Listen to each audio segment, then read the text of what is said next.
Subscribe to our YouTube channel and press the bell icon for the latest updates. How to change your business address in Truecaller app.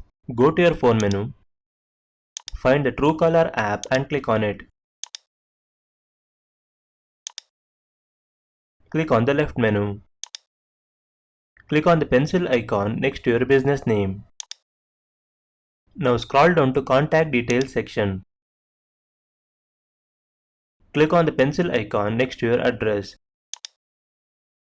Make the necessary changes to your address.